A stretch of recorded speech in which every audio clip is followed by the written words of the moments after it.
السلام عليكم ورحمة الله وبركاته.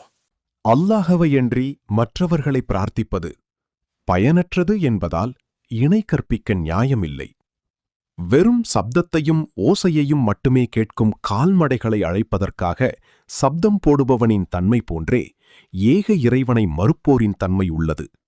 அவர்கள் செவிடர்கள், ஊமைகள், குருடர்கள். எனவே அவர்கள் விளங்க மாட்டார்கள். திருக்குர்ஆன் 2:171. உண்மையான பிரார்த்தனை அவனுக்கே உரியது. அவனன்றி இவர்கள் யாரை பிரார்த்திக்கிறார்களோ அவர்கள் சிறிதளவும் இவர்களுக்கு பதிலளிக்க மாட்டார்கள். தண்ணீர் தானாக வாய்க்குள் செல்ல வேண்டும் என்பதற்காக இரு கைகளையும் அதை நோக்கி விரித்து வைத்துக் கொள்பவனைப் போலவே அவர்கள் உள்ளனர். அது தானாக அவனது வாய்க்குள் செல்லாது. ஏக இறைவனின் பிரார்த்தனை வீணாகவே இருக்கும்.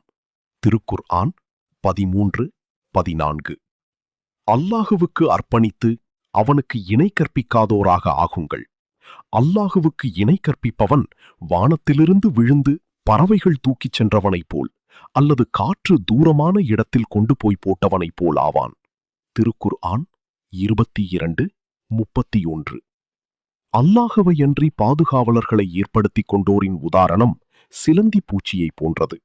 அது ஒரு வீட்டை அமைத்துக் கொண்டது.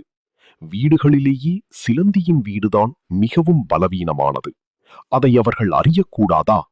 திருக்குர்ஆன் 29:41.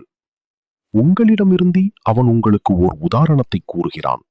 உங்களுக்கு நாம் வழங்கியவற்றில் பங்காளிகளாக உங்களது அடிமைகளில் எவரும் உள்ளனரா? அதில் நீங்களும் அவர்களும் சமமாக இருப்பீர்களா? உங்களுக்கிடையே நீங்கள் அஞ்சுவது போல் அவர்களுக்கு அஞ்சுவீர்களா?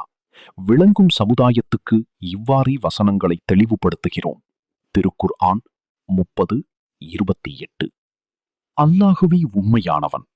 அவனன்றி அவர்கள் அழைப்பவை வீணானவை என்பதும் அல்லாஹ் உயர்ந்தவன், பெரியவன் என்பதும் தான் இதற்கு காரணம். திருக்குர்ஆன் 31:30.